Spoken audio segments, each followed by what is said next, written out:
नमस्कार,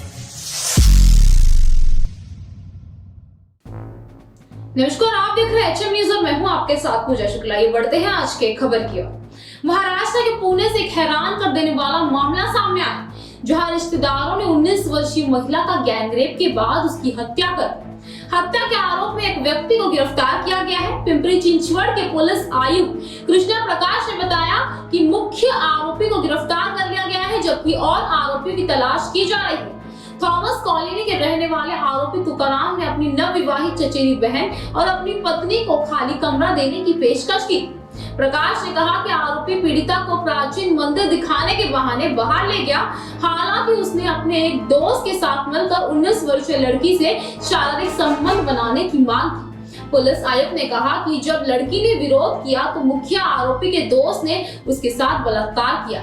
बाद में जब लड़की ने लगातार विरोध किया तो मुख्य आरोपी ने अपने ही दुपट्टे से उसका गला घोंटकर हत्या कर दी और सबूत नष्ट करने के लिए उसका चेहरा बिगाड़ दिया। इस मामले में पिंपरी चिंचवड़ के तलेगांव दाबड़े पुलिस थाने में मामला दर्ज कर लिया गया है। वहीं मृतक महिला के परिवार वालों को घटना की जानकारी दे दी गई है। साथ ही आरोपी रिश्तेदार को भी गिरफ्तार कर लिया गया है। वहीं पुलिस द्वारा आरोपी से की गई पूछताछ से पता चला है कि इस दुष्कर्म में कई लोग लिप्त पाए गए। पुलिस बचे हुए अन्य आरोपियों की तलाश में जुटी हुई है।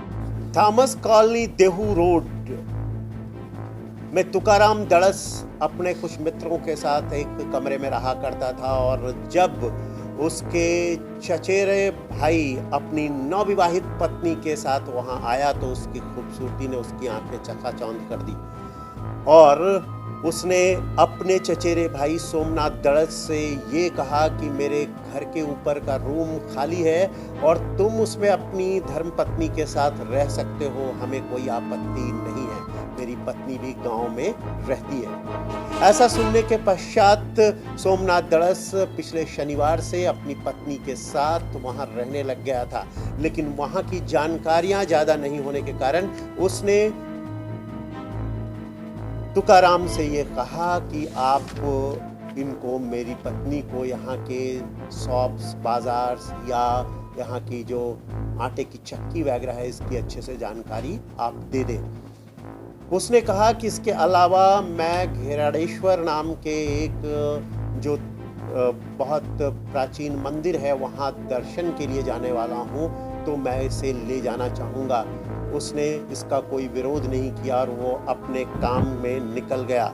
वो एक कंपनी में मजदूर का, अल्ट्राटेक कंपनी में मजदूर का काम करता है। जब वो निकल गया तो इसकी पत्नी को वो लेकर निकला विभिन्न कामों के लिए, और सवेरे ही उसके अनुसार तथाकथित रूप से उसने अपने मित्र को बताया था कि हम मज़ा करेंगे, मेरी एक नौजवान नवविवाहित भाभी आई हुई हैं और उसको मैं लेकर घेराड़ेश्वर के मंदिर तक जाने वाला, वहाँ निर्जन स्थल पर हम इनके साथ अति प्रसंग करेंगे।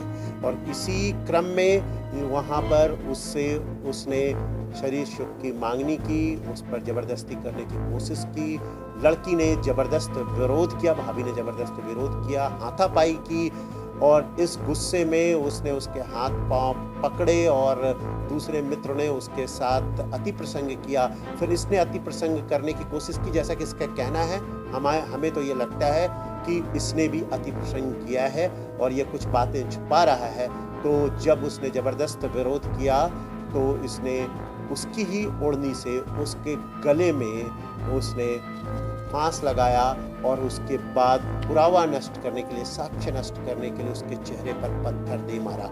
इस तरह से एक नवविवाहित युवती का, जो अपने जीवन के स्वर्णिम और सुखमय भविष्य को संजो रही थी, अपने पति के साथ शहरी भाग में आई थी, यहाँ शहरी विद्रूपता ने उसके ही रिश्तेदार के माध्यम से बलात्कार और हत्या में परिणत हो गया ये सारी घटना। और जिसमें से एक आरोपी, मुख्य आरोपी हमारी हिरासत में अभी भी वो पूरी तरह से सच्चाई नहीं कह रहा है, ऐसा जान पड़ता है। फिर भी 7 दिनों का पीसीआर हमें मिला है, इसमें पूछताछ जारी है और हम निष्कर्ष तक पहुंच जाएंगे। तो ये थी आज की खबर। इस तरह की और खबरों में बने रहने के लिए देखते रहिए एचएम न्यूज।